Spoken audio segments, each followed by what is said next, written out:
Hey everybody, how's it going? Welcome back to another episode of Life of Barney. Today we are going to be making beef jerky. Beef jerky? Moose jerky. Beef? Moose. Moose jerky. That's what we're going to make today. Right here I have a moose roast graciously donated by Red Coop Breweries. The owner is an avid moose and deer hunter, so thank you very much, Chris. The name of the game when you are making jerky, when it is not pre-sliced, is you want to cut against the grain. You want pieces that are about half an inch thick, about that. I mean, it varies depending on what your taste is. You will want to marinate it for sure. This is going to be a 24-hour marinade. And when you put it on the smoker, you will be aiming for 175 Fahrenheit for about 6 hours. So it is a long smoke at a very low temperature. You will probably want to consider using briquettes and not lump, just because the briquettes will hold that lower temperature for you for a very long period of time. And we're going to see what happens tomorrow when I take this out of the marinade and get it on the smoker. But before I start slicing and dicing, I want to talk to you about the marinade that this is going into. So come on in here and take a look at the variety of items I will be using. All right, we have a cup of brown sugar. We have 4 cloves of garlic, which we will be using on the microplaner to get them nice and small. Some of the juices will be able to come out that way into the marinade. 2 teaspoons of red pepper flakes. We have half a cup of Worcestershire, the Lee and Perrins one. Okay, this is an empty bowl. And last but not least, instead of soy sauce, folks, something you don't know about me, I can't have soy sauce. This is actually half a cup, just under half a cup of dill pickle juice. And the reason I'm picking that brine to use in the marinade is because it still has that very salty, rich flavor to it like soy sauce does. So we're going to see if that's a decent substitute and give it a go. And last but not least, a cup of beer. Now that's not a cup, that's just under a pint. So I will be taking about 2/3 out of this, which based on my math, 355 milliliters, works out to about a cup and a half. I only need a cup of beer. Yeah, that'll do. There. And that leaves half a cup for me. Alright, let's get to slicing this up. I still have to use the microplane on the garlic and add all this together. Roll the time lapse.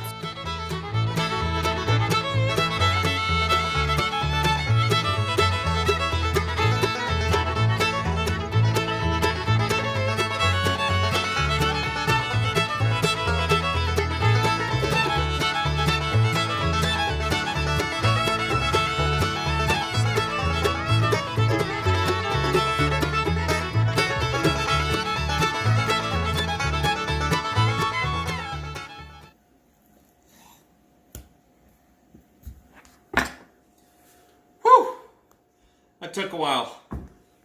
Now we still got to put the marinade together. Couple tips real quick. When you're going to be slicing meat for beef jerky, moose jerky, whatever the case is, make sure that you have a very sharp knife.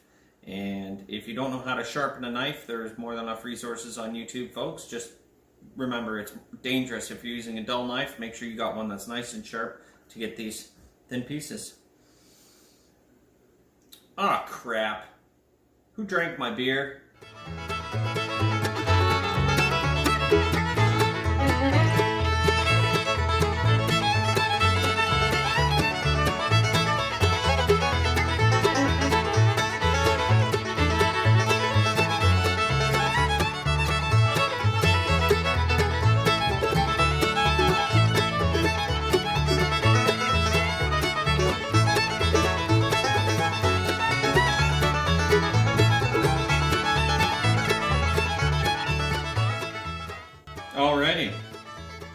Well, all the ingredients are now in here.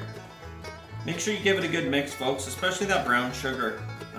They may have a hard time because there's so little liquid in here. It might have a hard time dissolving. So you want to make sure you mix it around real well. And speaking of mixing, you'll see once we add the meat in here, there isn't a whole lot of liquid to go around. So don't be afraid, you know, I don't know, it's like 3 o'clock in the afternoon or something. So sometime around dinner, I'll probably take them out and mix them around a little bit. And before bed, I'll do the same thing, and tomorrow morning.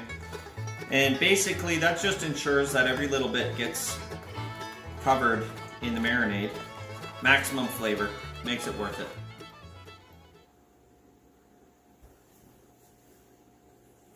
Nice. All right, lay them in flat.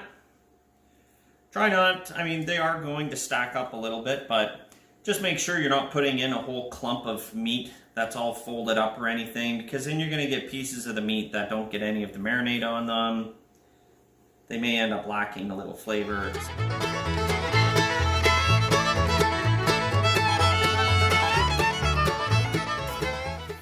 That's it. They're nice and covered. Sometime tomorrow afternoon, these will come out and they'll go on the smoker. Until then, see you later. And for you folks, see you tomorrow. Welcome back. You guys don't know because it's a quick little cut in the video, but this 24-hour marinade turned into a 48-hour marinade. This thing's not busy at home. I didn't get to it. I didn't have time. It's already after 5 o'clock now, which means these aren't coming off the smoker until sometime around 11:30. But I got a little head start before this clip. I took them out of the marinade. I have just thrown down some paper towel to pat them dry. They don't have to be bone dry when they go on. You just don't want all that excess moisture, like I've said in previous videos. So you can take a look. You know, they're not soaking wet anymore. And there's another layer under here. And what we'll do is get rid of all this paper towel, get them in a pile on this cookie sheet. When I take it outside, just makes it easier to take them off. Some people do it with tongs. I don't have that kind of finesse skill with tongs. I'm just going to lay these out by hand onto the smoker, which is already going. It looks like it's holding 150. We'll see when we get out there. But it's a beautifully calm day. It's supposed to be calm for the rest of the afternoon and evening. I think we're looking at optimum smoking conditions outside. I'm going to take care of this. I'll meet you guys out there. Okay, looks like we're holding just under 150. That's fine. I may have to adjust the vents just a little bit. Right now, I have all 3 bottom vents open just a sliver. I mean, they might only be open 10% right now. The top vent's open 100% of the way. I have a feeling as more charcoal begins to ignite throughout this smoke, I'm probably even going to have to start adjusting the top vent based on my notes from one of the last times that I did jerky trying to hold 150 degrees on the WEBER Smoky Mountain. I don't want to waste any more time. Let's get this opened up and get this on. Come on in here.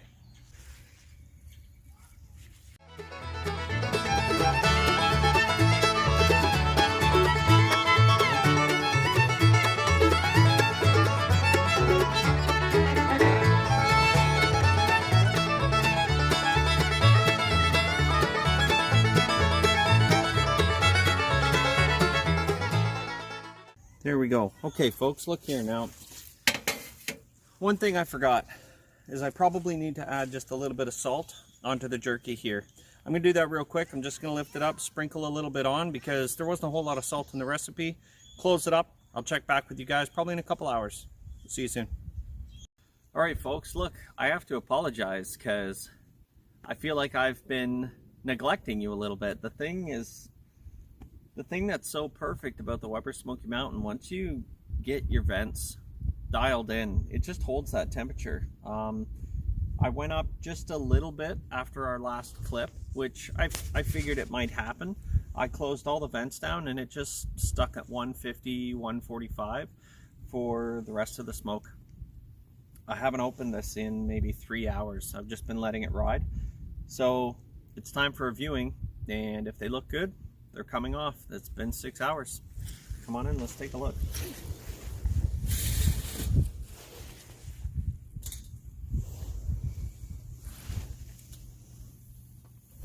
Oh yeah. Well, they're looking pretty dark. They smell good. I'm gonna get them off. I'll see you guys inside and we'll get a better look at them in some light.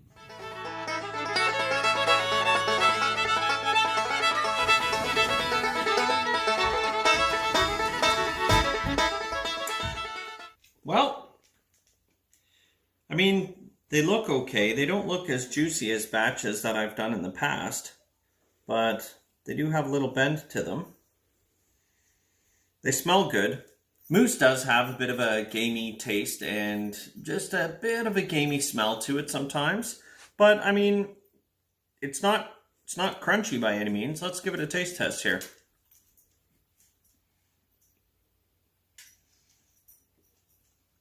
Not bad. Not bad. I've made better.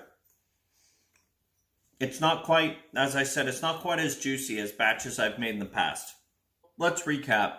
6 hours at 150 degrees. It went up in temp, not for very long, maybe 20 minutes or so before I jumped on to the vents to adjust them. What I'm going to do, because I will vacuum seal these because I want them to last for some time. What I'm going to do is I'm going to add a little bit of moisture. I'll probably spritz a little fruit juice or who knows, maybe even some of our homemade maple syrup into the bag when I vac seal them. They will pull that moisture back into them and hydrate a little bit. You know what? In the next video, I'll probably follow up with you guys and let you know how much moisture was able to get back in and see if I could get them just a little juicy. You know, I'm not looking for commercial grade. This is a recipe I wanted to try out. It's also my first time working with moose meat. The taste is there. The smoky flavor is there. And I like it because of the chili flakes and the amount of brown sugar that's in there. There's actually a sweet heat to it. So look, folks, if you're looking to make jerky, I'm also going to be doing a beef jerky recipe at a near point in the future because the meat just came in from the butcher, and I'll show you my recipe for beef jerky as well. In the meantime, folks, just because you're stuck in the house doesn't mean you can't get out there and grill. All right? Slap the like button, subscribe if you'd like to see more videos. And if you have any comments or even sharing your own beef jerky or moose jerky recipe, let me know down in the comments. Thanks a lot for watching, folks, and don't tell my parents I was smoking in the backyard. I'll see you next time.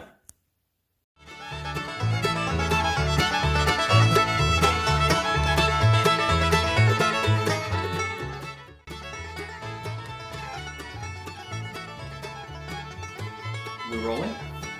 I think we're looking at optimum smoking